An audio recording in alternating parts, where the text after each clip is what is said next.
Listen, guys, after seeing what we just saw with so many people getting baptized, I need you to give God a better praise than that. Nope, I can't even lie to you. That ain't even good enough. I would let you know when it's good enough, because that ain't it. That ain't it. Listen, this is what I was telling people.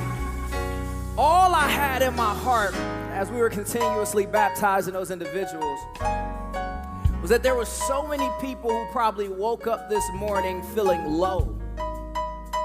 So many people that probably felt like they didn't have a plan, who felt like God didn't have a plan for them, who felt like the world was collapsing upon them, that there are so many things going on in the world and where did they fit? But as I continue to baptize them, as we continue to take them under the water, the only thing that was going through my head was whatever that you're going through, whatever it is that you're going through, leave it at the bottom of the pool.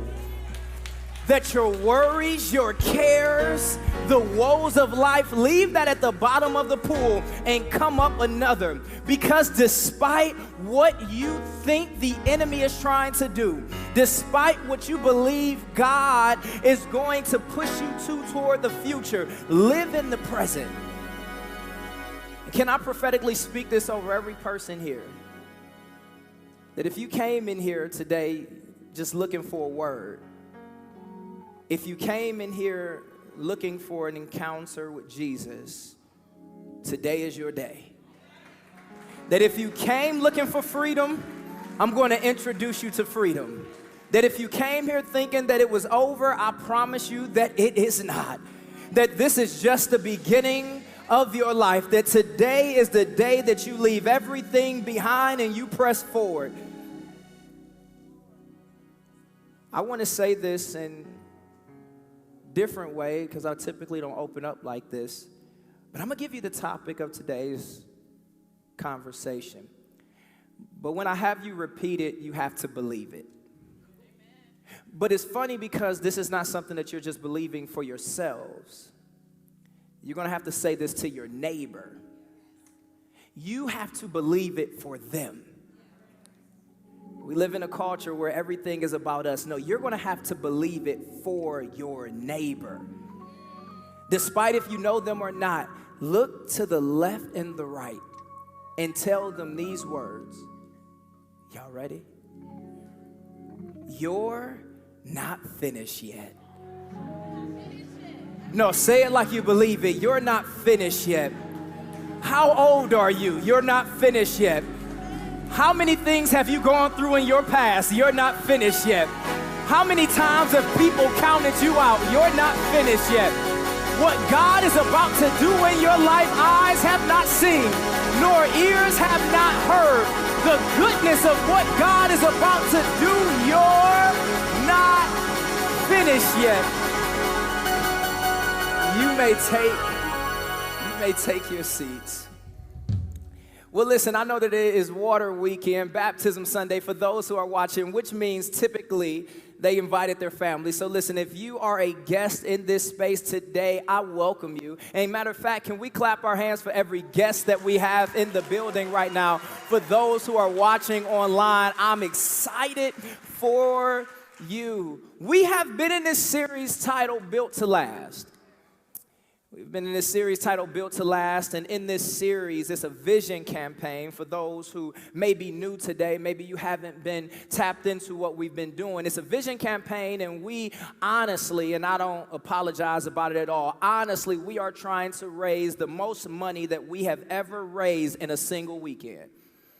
And the goal is, if you've seen all that we have been doing, many of you are walking in here today because you saw our name in the paper this past week, and all that's coming alongside of us moving into this new week, and things are happening, and I've seen that the church is able to make a change.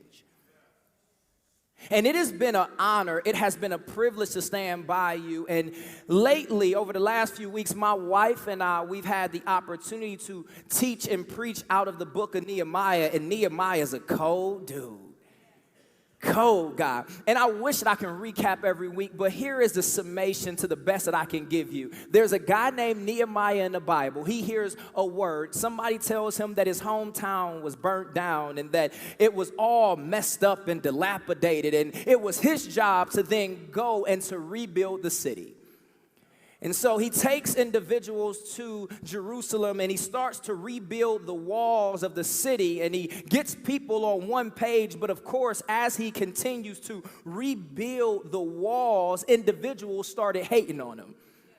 And many of you are here because you're wondering what's happening in your life. It seems like when you're trying to rebuild your life and rebuild your relationship with Christ and rebuild your business and rebuild some of those broken bridges that you have in your life, it seems like it's just when you are starting the rebuilding process of your life that the enemy seems to come out and try to scare you. But let me tell you this, and I want to be clear, that is clearly a trick of the enemy, that if he's coming after you, it is because you are doing something that is worth coming after, that God is proud of you, that he is looking at you with a smile on his face, and he's saying that if you keep rebuilding things, if you keep on building something, it is inevitable that the devil is trying to take it down, because he hates when you're following the will of God. So now Nehemiah, he eventually gets to a point, here it is,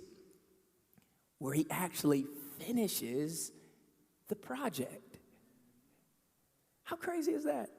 He actually rebuilds the wall. So the instruction that God had given him, he actually did it. And it was funny because I started thinking about how many times I've heard Nehemiah preach and how many times I've heard people talk about this. It seems like we always stop at the point in which he rebuilt the wall. But there are like 5 other chapters after this. But we seem to always stop at the position and at the point where he rebuilt the wall. So I wanted to challenge myself and teach you from the Bible and show you and extrapolate these different points and thought processes that Nehemiah had after he actually rebuilt the wall. And it starts here in Nehemiah chapter 6, verse 16. It reads like this. When all of the enemies heard about this, heard about what? Heard the fact that he had rebuilt the wall. When all of the enemies heard about this, all surrounding nations were afraid. Say afraid. Now, for the first time, we see in the text Nehemiah saying that his enemies were afraid. Catch that. 6 chapters of Nehemiah that we have been able to peruse through over these last few weeks. And in those chapters previous to chapter 6, you heard about the people being afraid of the enemy. But once the people completed everything that God had tasked them to complete, now you see it turned upside down. Now it seems that the enemy is now afraid of the people. And this is something that I want you to pay attention to. Ask yourself, why wasn't the enemy afraid when they had actually been told to go rebuild the wall? Why weren't they afraid when they all marched to Jerusalem to go to rebuild the wall? Why weren't the enemy afraid when they got to the wall and they start putting the pieces together? Why weren't they afraid when they were in the process? If you notice, you don't see the enemy afraid of any of that, because the truth of the matter is the enemy is always going to be fearful when you actually complete what it is that God has called you to complete, because he knows that if you know that you can complete one thing, then he knows that you can complete 2 things. And then you will start creating this rhythm of completing the things that God has called you to complete in your life. You have to finish something. Because here it is, and this is my first point. Your finish line is the enemy's deadline. No. I think you need to understand what I just told you. Your finish line is the enemy's deadline. See, the enemy is trying to stop you from starting the business. But once you start the business, that level and that pressure that you're feeling, it will be no longer, because he can't stop what is already started. That's why I tell people, just get into church. He's trying to stop you from walking through the doors. But once you walk through the doors, your life will change, because your finish line is the enemy's deadline. And I am trying to encourage people, just like Nehemiah, keep on pressing, keep on pushing, and don't stop. Because the moment that you cross that threshold to say, baby, I am walking in the goodness, the authority of God, there is nothing that the enemy can do to you thus far. You have to finish something. It's hard for this generation sometimes when I'm talking to individuals and you just want to let it go, and you just want to move on, and you want to just not finish what you start. Finishing, it means something. It means something. And I know that some people may think that I'm some motivational speaker. They may think that I'm here and I'm always telling people, don't quit. They get in my line. My husband getting on my nerve. I'm ready to quit him. Don't quit. My job is getting on my nerves, Pastor. I'm ready to go. Don't quit. You know what? These people, these folks, these backstabbing individuals, they keep on getting on my back, and I'm telling them, don't quit. My children, they're not listening. They're not doing the things that I've taught them to do. And I'm like, okay, it's okay. Calm down. Don't quit. And I think that when people are in my line, they think that I'm some type of guy that just don't like quitters, when the truth is, listen, rather you quit or not, it doesn't really matter to me, but I think it matters to him. Because when you look at the trajectory of Christ's life, when do you ever see God quit when things get hard? Impossible task. A woman had an issue of blood for 12 years. She went to every doctor in her neighborhood. She went to every place that she can think about getting healed. And when she came to Jesus, Jesus didn't look at her and say, I got to quit on you because there is nothing I can do for you. God laid his hand on her. Oh, matter of fact, I messed up the text. She laid her hand on God. And the next thing you know, she was cleared up because he didn't quit. He didn't quit with the lame man, the blind man, the dead man. He just didn't quit. And matter of fact, I dare you, at least 20 people, to look back over the course of your life and think about all the things that God had brought you out of. If I'm not mistaken, if you are breathing today, he sure enough didn't quit on you. He didn't quit when you went back to the thing that he delivered you from. He didn't quit on you. He didn't quit on you when you know you went wrong and you knew the right way. He didn't quit on you. And the reason why you got breath in your body, the reason why you can think, the reason why you can breathe, the reason why you can move is because God looked at you and said, baby, I can't quit. I got to finish something in you. You got a book in you. You got a business in you. You got to finish something. You can't quit when it gets tough. Why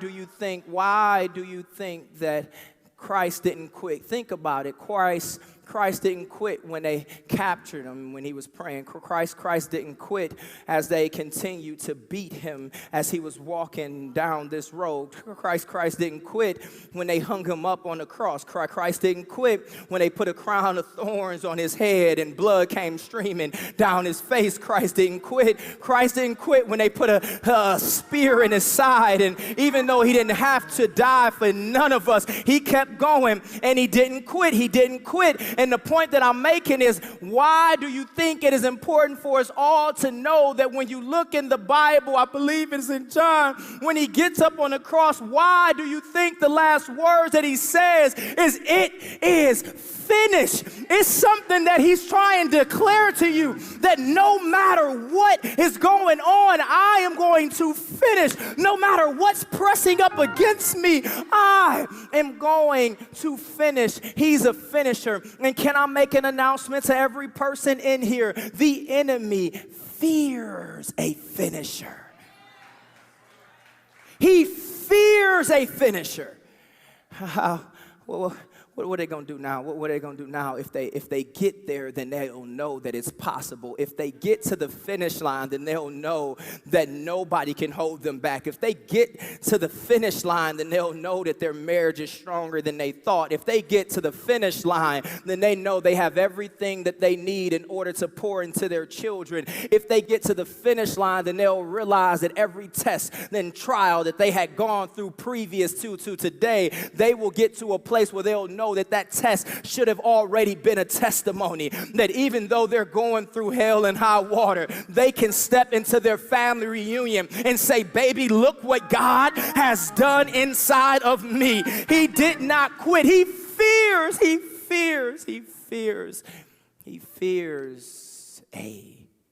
finisher. And my question for every person who's watching online, my question for every person who chose to come through these doors is, how many things that you let go of? How many things that you stopped because it was hard? I can't deal with them. It's church seems not to be the answer. I go in, they tell me the same thing, but as soon as I leave the church, I forget how to apply it to my life. So instead of just to stay consistent, I just go home because it's hard. It was easier watching online, and even though I'm 2 miles from the church, I'm 30 seconds, I'm around the corner. It just seems easier, and then we've forsaken the ability to commune with people and to have fellowship with each other. How many things have you stopped in your life? You were supposed to get the degree. Don't let anybody tell you differently. Of course something came up where you had to stop classes. That's how the enemy works, because it doesn't matter. Rather I stop you in process. I'm telling you now, or rather if I get you to stop before you start, it doesn't matter. As long as you don't complete it, the enemy wins. You have to fight to the finish line. How many things have you stopped? He fears a finisher. But the Bible gives you more. It says, not only did they fear, it said the enemies lost their self-confidence. The enemy lost their self-confidence, which means that Nehemiah was so cold at doing what it is that God had called him to do that it made the enemy question how good he was. When was the last thing that you executed to the degree that would make the enemy look at you and say, that's a bad brother? When was the last time that you listened to God to a T and it made the enemy, in a sense, lose their self-confidence? Can you imagine how good you have to be? Where the enemy is then sitting back saying, now I've thrown everything their way, but it seems like they still gonna keep the marriage. That I've thrown everything their way, and it seems like they're still going to keep on coming to church. I've thrown everything their way. How good am I? I ain't even that much good. I can't be that good of a devil. I can't be that good of an enemy. I can't be that good of a person trying to come up against them because they don't listen to me. He said that the enemy started to lose their confidence. And what I'm trying to do for those who are watching online, for those who are in this space today, what I am trying to do is I am trying to raise up a generation of believers that will look the enemy square dead in the face and say, baby, you don't have any authority here. You have no right to come into my life and to mess things up like you have in the past. I know you thought you were strong, but dealing with me, you gonna leave feeling like you just a little bit weaker. I want to make make the enemy lose his self-confidence. I want the enemy to come into my life and look at me and say, I don't even know if this is worth it. Because no matter, like Job, I can take this away and I can take that away, but they'll still give God praise. I can do this and I can do that, but they will still give God praise. I can mess with their mind, I can mess with their emotion, but he'll still give God praise. Their praise is not predicated on what they have. Their praise is predicated on the one that they serve. That is who they are. I want the enemy to start being a testimony. I want the enemy to have to testify about the goodness of God that is in your life. They can't go back. The enemy then, they look at Nehemiah and they say, oh my goodness, we ain't that good. We got to figure this thing out. And we're still in one verse. How crazy is this? The Bible is that packed with, we're still in one verse. Because then it goes on to say, they lost their self-confidence, but this is my best part. Because they realized that this work had been done with the help of our God. Oh my goodness. They were afraid. They lost their confidence. And then the Bible says they lost their confidence because they had realized that this work had been done with the help of our God. Yeah. How can I explain this to you guys? Here it is. So I'm a hooper. I love playing ball. Don't say nothing slick. Hey, listen, it's been a couple guys who came to the church. Pastor, you can't play. Yeah. I had one bet with a guy. Did I say bet? I did. I said, if I beat you, you got to come to the church 4 weeks in a row and open up the doors. And they ain't even had no job. They wasn't a deacon, a minister. I don't even know they had joined the church yet. You can't beat me. Oh, my goodness. It was ugly. I'm a killer. I can't lie to you. I know I'm supposed to be humble, but I'm a killer. So anyway, what it is, in college, I didn't have that much money, man. I kept some money in my pocket. Fooled my girl. She thought I was living lavish. I was giving her ramen noodle money, but she was loving it. And so what I used to do is, oh man, I don't know if I can tell y'all this. I think y'all gonna lead a church. Now I used to gamble, right? And I used to play ball for money. So I'm just telling y'all the truth, man. This is my college life, man. I'm set free, healed, and delivered. Okay, but I used to go grab my five. And I'm a crazy trash talker, man. Listen, I will make you think I hate your mama. Okay, listen to me. And so what happened is I would get my 5 guys, and I would go to a court. And as soon as we get to the court, we'll have money in our pocket. And we'll say, we'll put anything down. What you got in your pocket? It's okay. I'll take the lint too. We would go to these courts and we would play. Now, here it is. People I used to play with, shout out to my crew, right? I used to play with a point guard. His name was Corey Sellers, man. He's an absolute monster, man. My 2 guard was my cousin. Well, he was like the 3 guard. I was the 2 guard. I was a shooter. My cousin, but he's still the best shooter that I know. Still the best shooter. His name is Ryan. My 4 was a guy named Brad Howell. I'm actually marrying Brad in a few months. And then my 5 was this skinny African cat called Alawu. We call him Olo for short. That's his name, Alawu.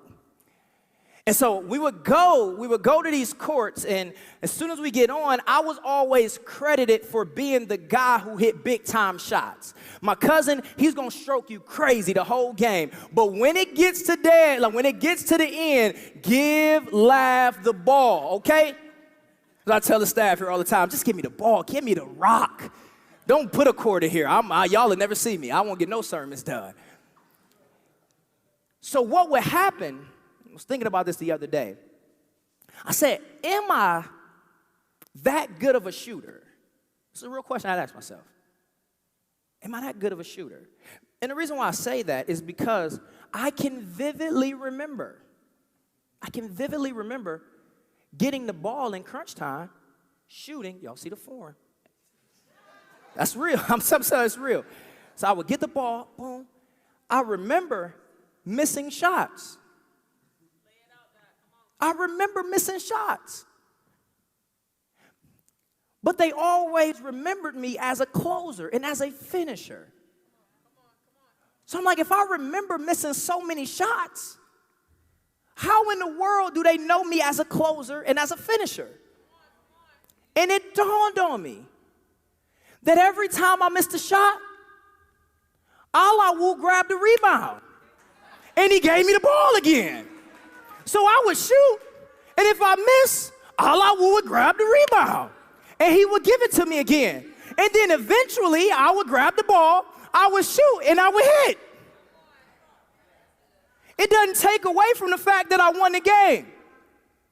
So it dawned on me, I don't know if I was the greatest shooter in the world, but when I came to the court, I came with people who, no matter how many shots I missed, I would get another chance to shoot. So what's cool about the text is they got nervous because they realized that these individuals had been with God. Because no matter how many times Nehemiah made mistakes, no matter how many times he didn't do the right thing, he got the chance to shoot the ball again. Because here it is, most times it's not just about who you are, but sometimes it's about who you're with. And that's why they're scared of you. Because you're with the one that can do exceedingly, abundantly, above all that we can hope, ask, or think. You're with the one that has no limitations. You're with the one that can pull you out of the valley and place you on the mountaintop. You are the one that when you put in the resume, it can skip past all the folk who want to say no.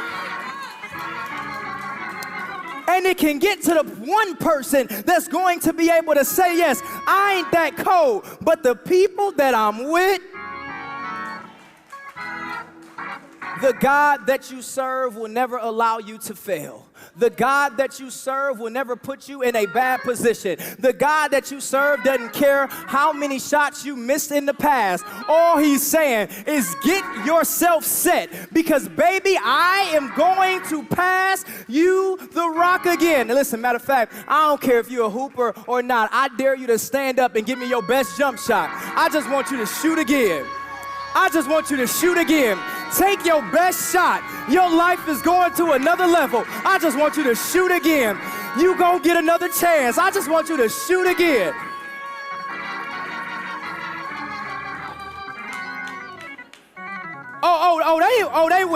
They with God?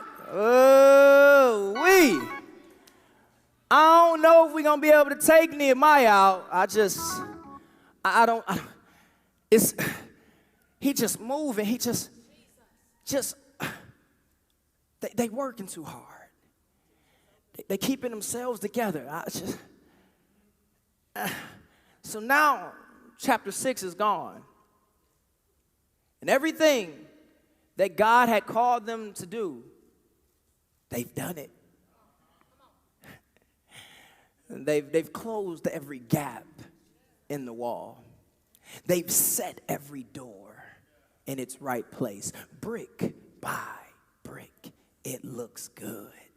The plans went to a T. Now they have completed everything that God had called them to do. That means they're done, right? That means they're done.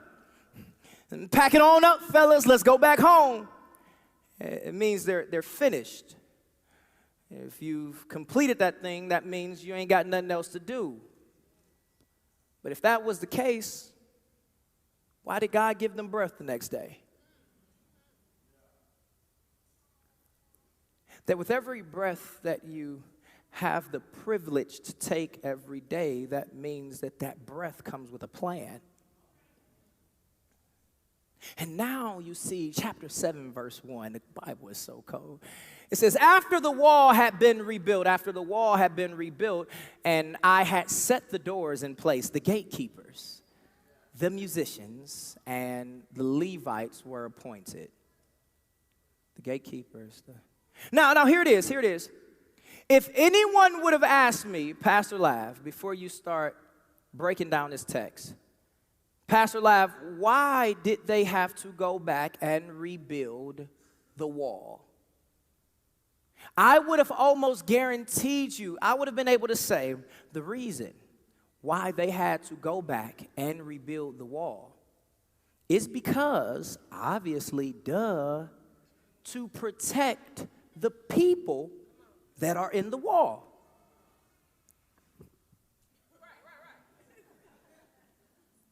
But then I just kept on reading the Bible, and I was thinking to myself that if that's the case, if the only reason for the wall is for protection of the people, then why didn't the Bible say that after they rebuilt the wall that the only people that they left were the gatekeepers?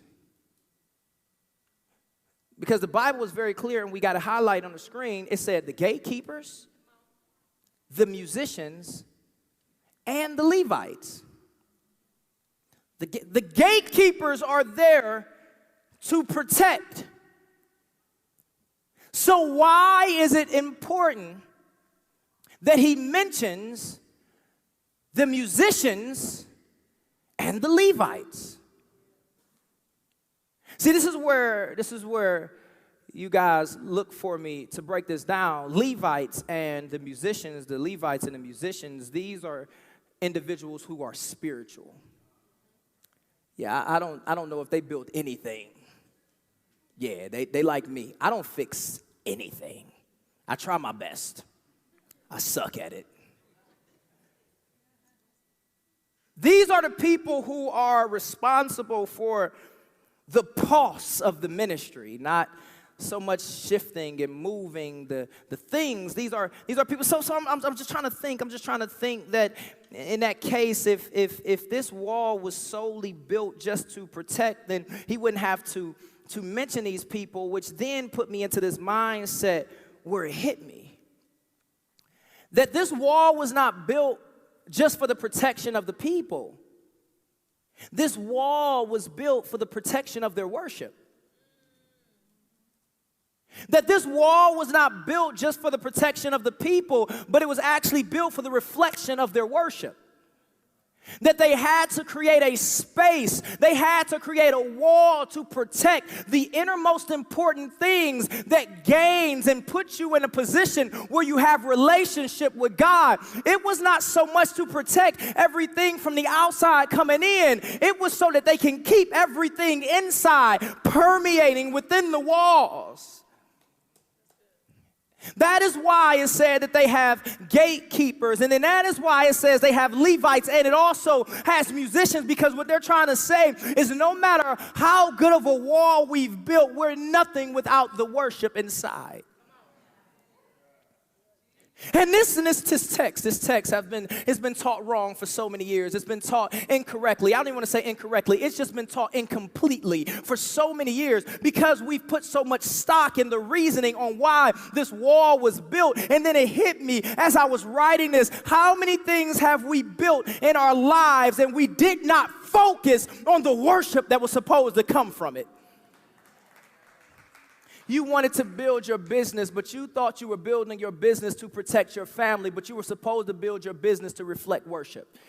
You thought that you were building your marriage on something else other than Christ, but you were supposed to build your marriage to reflect worship. You thought that you had children so that you can make sure that they were reared the right way, but even though that's a part of it, that is not all of it. You were supposed to build your children so that when people saw them, they saw the goodness and the glory of God. You went to counseling because you thought that your equilibrium was off. You thought that your balance was off, but he said, despite how you feel about yourself, I'm sending you to counseling so that you can be a better reflection of me. How many things have we built and not had God in the center of it? And I refuse to build a church and not have God in the center of it. I refuse to have ministries in our church and not have God in the center of it.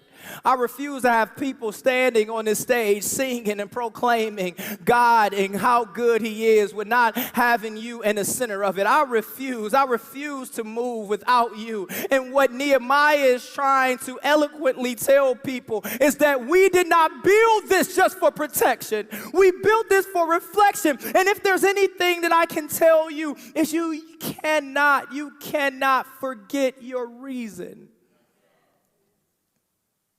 You can't forget the fact that you are here to be an example of who he is to you. You can't forget.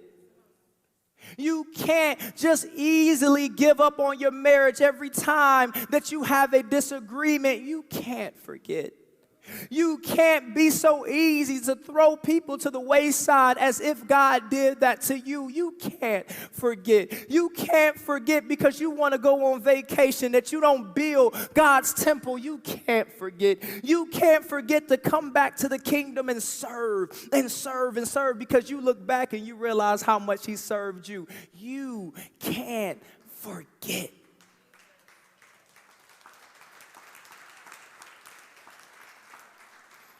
And the catch is, we've forgotten. We've forgotten. We've pegged the church as this political platform, and now we've just forgotten. Is the church Republican? Is the church Democratic? Is the church independent? I don't go to this church because they think this way. I don't go to this church because they view things this way. I don't go to this church because those people don't look like me, and we've just forgotten. I don't have anything against mega churches. I don't have anything against pastors having a lot of money. I don't. That's just personally speaking. If you do your job well, you should be compensated on what you do. That's just the truth of the matter. But have we forgotten that the church is supposed to go out and help the widows and the orphans and help those who are on the streets who don't have? Have we forgotten that every person that walks through those doors, we're supposed to lay our hand on them and pray? Have we forgotten that every person that walks through those doors, they're supposed to feel like this place is just for me? Have we forgotten? And that's what we can't forget. We can't forget to keep God in the center of it all. No matter what you are doing in life, He should be in the center of it all. What job are you applying for? He should be in the center of that decision. What are you going to major in? He should be in the center of that position. You know who the best doctor is in the world? The doctor who is doing surgery on the person who knows that they are unfit and unqualified, that the only thing that's moving their hands is the one upstairs, the one who created us, the one who knitted us, the one who made us who we are. You know who the best teacher is? The one that knows that they ain't got much knowledge at all, that the one who can give knowledge and discernment and wisdom is giving them everything that they need. We can't forget.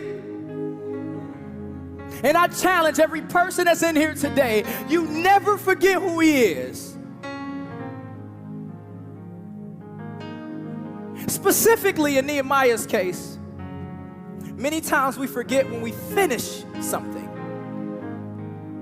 That we prayed, oh God, help me. Oh God, help me get through this process. Oh God, help me get through school. Oh God, help me start this business. Oh God, help me get through this marriage. Oh God, help me raise these children. And then when you get to the finish line and you complete, we don't even give them credit anymore. Look what I built. Look what I've done. And we walk away with that type of mindset thinking that we did it. That was the end all be all. And Nehemiah, he gets to the end. He gets to the end. And he says, man, we couldn't have did this without God. And I can imagine the guys next to him like, well,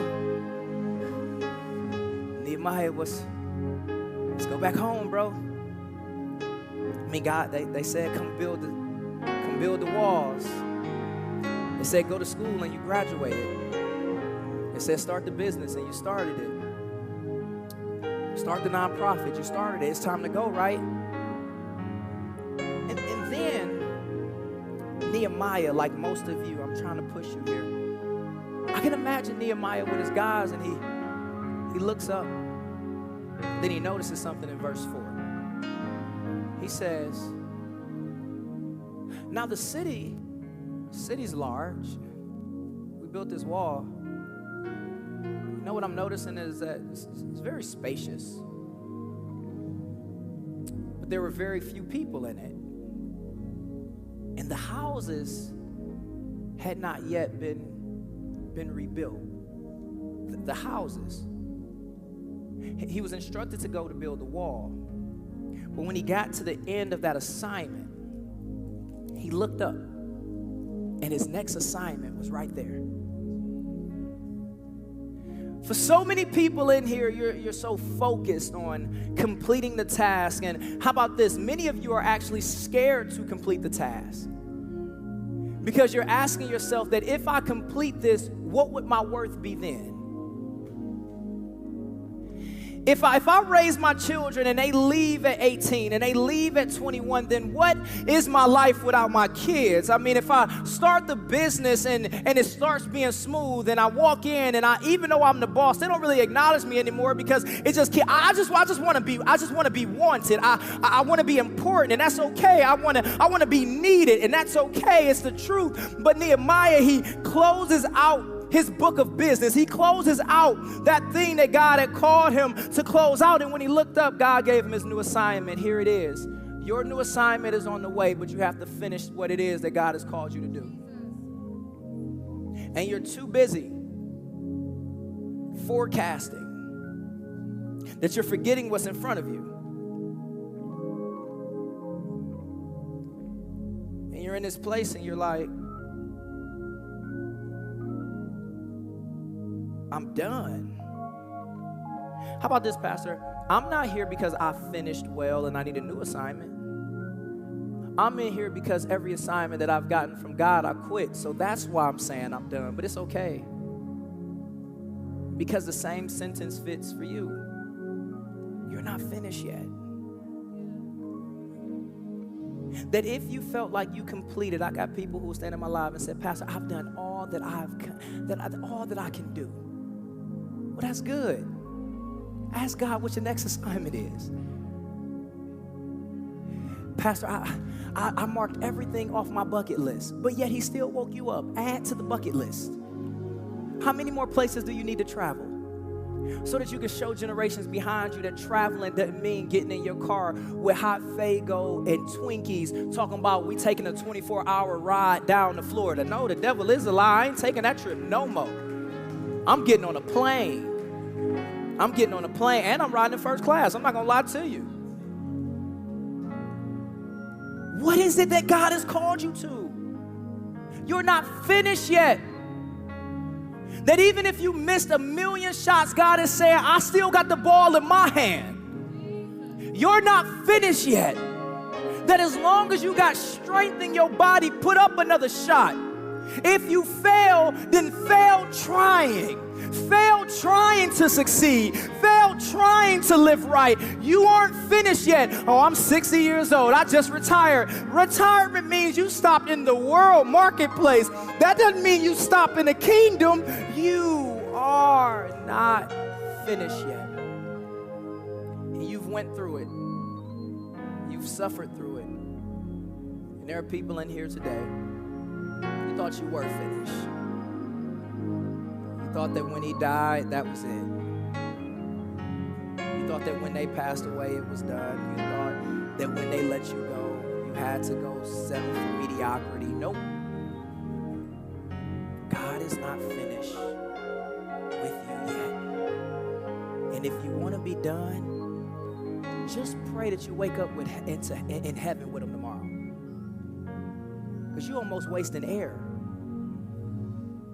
If there's nothing in your mind that says, I have to get up and do something with my life and with those around me, then just be with him. Ain't nothing wrong with it. But if he wakes you up tomorrow, wake up with the mind and the thought process that there is an assignment with your name on it.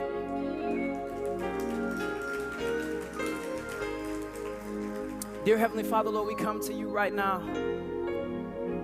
And I pray over every person in this space.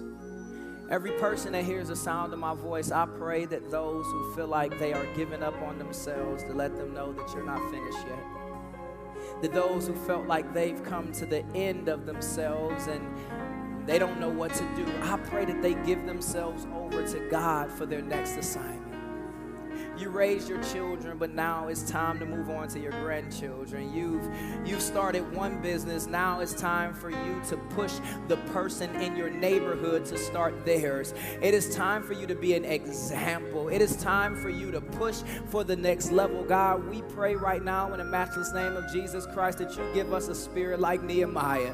Nehemiah who can complete something large but still look to you and say, what is it that you are calling me to do? God, I pray that you allow us to put the needs of your people on our hearts, God, that you allow the marginalized to sit on our mind in everything that we do. God, continue to allow your church to know that we're not finished yet, that as long as you allow these doors to swing open, we are asking that you allow every person who has a mind to swing through. We want the crackheads, we want the corporate offices, we want the prostitutes, and we want the business owners. We want the white people and we want the black people. God, right now we ask that your kingdom become this melting pot, this microcosm of heaven, this reflection of heaven, so that we can never forget that we are supposed to be looking like you. In everything that we do, I want to talk like you. I want to walk like you. I want to love like you. Lord, I want them to see you more than they see anything else in the world. God, we thank you. For the person who's in here today, you came in here because you don't know him. You don't know him and you want to get to know him. Maybe this is your first time in church in a long time. Today is the day that I pray that when we say this prayer, you mean it. I'm not going to have you raise your hand. This is something that you know in your heart. It's something that you know in your heart. That you want to recommit your life to Christ. It's not about numbers, right? If that was the case, I'll have you go in the back and sign a piece of paper and we put you in the books. No, it's about your soul. If you join here and you become a member here, it's because you want to, not because you feel forced to. But your soul, that's what's most important to me. Repeat after me. Dear God, I've made mistakes. I've sinned. But today, I'm asking for you to come in my life. Save me. Make me new. I believe in your death, your burial, and your resurrection. Today, I am asking for you to come in my life and to do something new. And in Jesus' name, amen and amen. Clap your hands. Listen, I hate that I can't offer this online.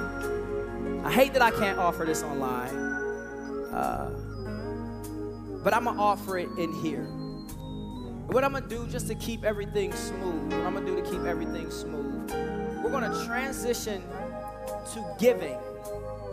And then, believe it or not, I think I've never done this before. We're going to come back to a place where I want to ask you some questions about your salvation and your commitment to God. So for those who are online, you see all of the things that we are doing. As a matter of fact, I want to pause here that even before we give, and I want you to know this is why you give.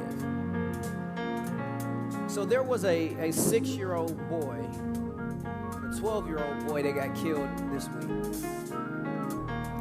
And what you don't know is that same morning that this 6-year-old and this 12-year-old lost their life in a tragic car accident, their grandmother passed away that morning. So imagine how much grief this family is going through. Who was driving the car when these two young men died? Their mothers. And the mothers survived. I don't believe God set it up in a way where we're supposed to go before our parents. But now these parents have to live with this in their mind. All that being said, I'm up here at our church on a Monday or a Tuesday, just kind of shooting our regular. And we get a call. We've gone to every church. We've knocked on doors. We've said, can we have our funeral at your church? And I know we didn't belong there, and I know it's a lot of crazy stuff that's attached to these deaths, but nobody will open up their doors. And so this is our last call. Is there any way that we can have our services here? So I said, nobody opened up their doors. So now tomorrow, so I want you guys to understand, tomorrow, it's going to be a 6-year-old right here who's There's going to be a 12-year-old right here, and their grandmother's going to sit right here. And they came calling this place because they knew that if you called the Remedy Church, that they would help us. So it got to the point they said, well, how much will you charge us? Because we understand you got to turn on the lights, and we understand that the air got to move. We understand that you got to have staff opening up the doors. We understand that. And we said, no. It's free. Well, how is it free? Because every Sunday when we do this, the members of our church, we've already paid the cost to make sure that we are not just your church, but we're the city's church. So when you give here, those are the thoughts that you want to give to. The fact that we're opening up a community pantry that's going to be opened up to the city, that's why you're giving here. The fact that at some point in time we'll be able to build something that nobody would have ever thought to build, that's why you give here. So for the people that question you when you leave here and they say, why you keep on giving there? You tell them because we keep on serving. Remedy Church, it's giving time.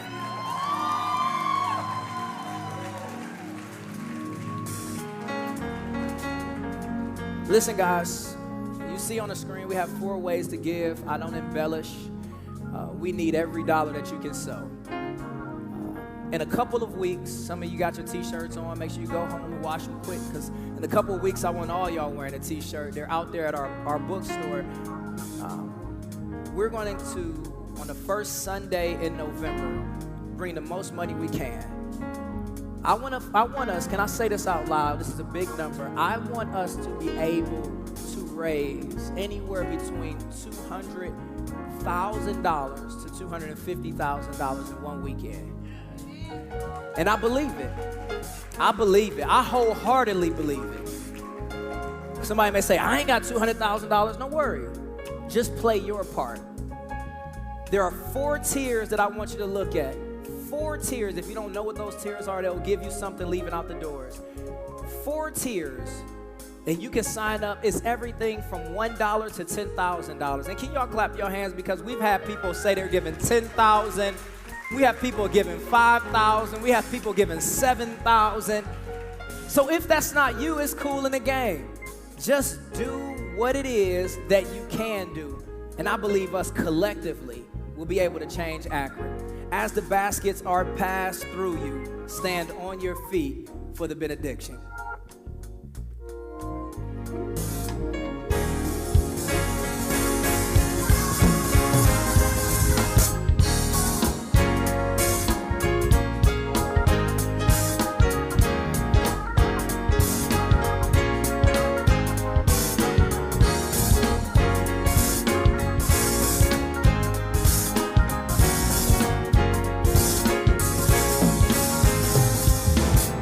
All right, guys, I know we're running a little bit behind. I got to get y'all to the Browns game. To your families. It's very important I get you to the Browns game, families.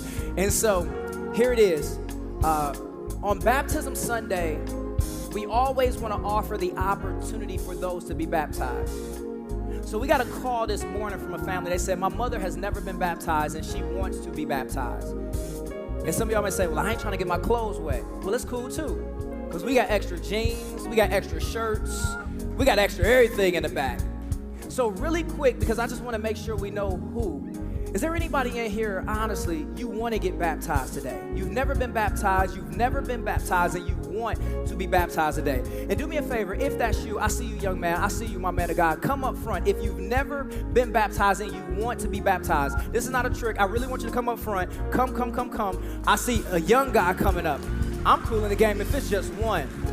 If while they were getting baptized, you said to yourself, man, I want to get baptized. Like, I want to show this declaration to Christ, and I want to show my family that this is what's going on. Is there anybody else? Anybody else? Okay, I see you. So listen to me, young man. Listen to me. It's so funny because we had a video, and we got you dancing on the video. It's so funny. So what we're gonna do is, you see Minister Stacy over there, raise your hand. After service, you're gonna go to her. And after service, they're gonna baptize you.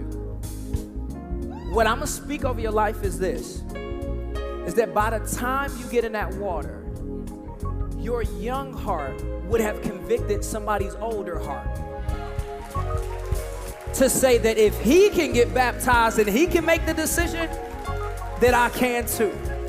So I pray blessings over your life. Listen, guys, for those who are guests, you go out to our guest center desk. We have individuals out there. They have gifts for you. Maybe this is your first time here. We just want to tell you how much we love you. You guys know me and my wife. We usually stand right here, or we go out there and we hug you guys on the way out. I'm gonna be honest with you. We cannot do that today. So for all the guests that I don't get the chance to hug today, this is not normal. I never exit stage right. But I'm telling you that I got a very, very, very important appointment at the First Energy Stadium. And so I'm just telling y'all the truth. You ain't never gotta wonder, is the pastor gonna lie to us? No, I'm not. I got a very important scheduled appointment at the First Energy Stadium. And so I'm gonna leave out those doors. I can't lie to you. And I'm going, because it's very important that they see me down there. We've had a lack of prayer in the stadium, and that's why we've been losing. Now the man of God is going to go down there. I'm going to lift up my hands. You'll see me on the Jumbotron. So I'm going to exit that way, but I want you to know that I am so glad that you guys are here. I'm so glad that you chose this place as a space for spiritual enrichment. And I pray that you come back so that I can give you a hug, so that I can love on you. But most importantly, I want you to know, and those who are online also, that I love you. I love you. But God loves you so much more. Can you clap your hands for those who are online? Benedictions be upon you. I love you guys.